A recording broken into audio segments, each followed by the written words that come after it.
Hi, I'm Diane Conklin with CompleteMarketingSystems.com.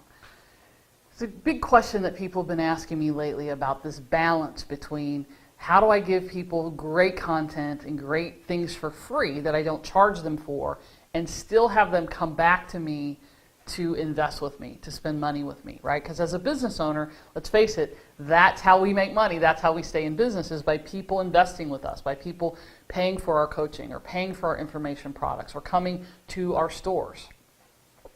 And so there's no formula, unfortunately. There's no one answer that I can give you that is going to be the right answer. And some people will say it's really simple. Give them the why and the what, but not the how, right? Well, it just so happens I disagree with that. Imagine that, Diane being the contrarian, right?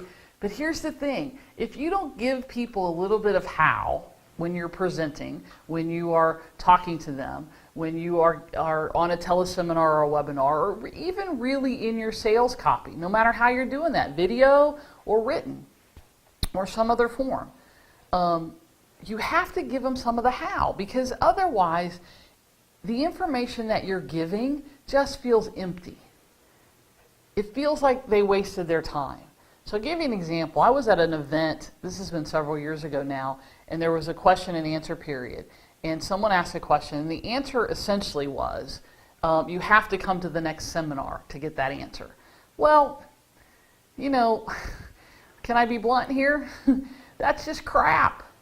You don't do that. If somebody asks you a question, if you're going to open yourself up to answer questions, then answer the question. Don't say, oh, you have to buy my next product, or oh, that's in my book. Now, you can say that.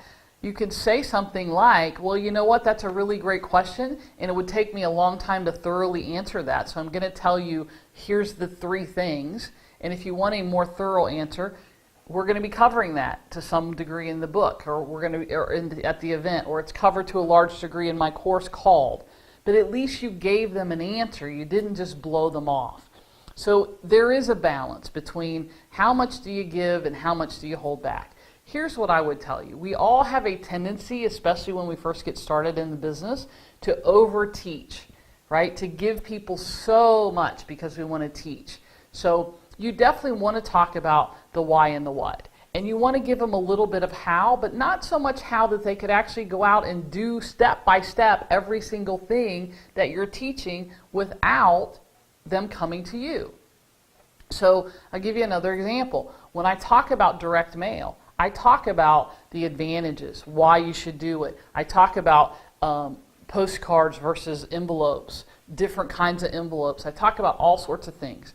And I give great content. People get a lot out of the presentation. They always tell me they do, but what I don't really do is teach them how to do it. I don't teach them how to write headlines. I don't teach them how to actually do a postcard. I don't talk to them about the cost differentials. Or how to do first class versus pre-sort. I don't get into those details. But what I do is I give them enough information that they now want to do direct mail, that they see that direct mail is a great viable way for them to market in today's world, and give them enough that they could, in fact, if they wanted, go have somebody else help them, or come to me, or to buy the course. So it's a fine line, but don't be afraid to give people your best stuff for free. Just don't teach them every single step in the process, or they have no reason to come to you. So figure out where that balance is for you. Do some surveys. It's a great way to figure this out. Do some surveys after you do a teleseminar, after you do a webinar, and sort of get a feel. Have somebody on your teleseminar, your webinar, your coach, or somebody that you look up to in your industry, and let them help you with that. Hire somebody to help you with your presentation would be another great way to do that. If you'd like to have any of that help, I would love to talk to you about helping you. Just go to www.CompleteMarketingSystems.com. I'm Diane Conklin. We'll see you next time.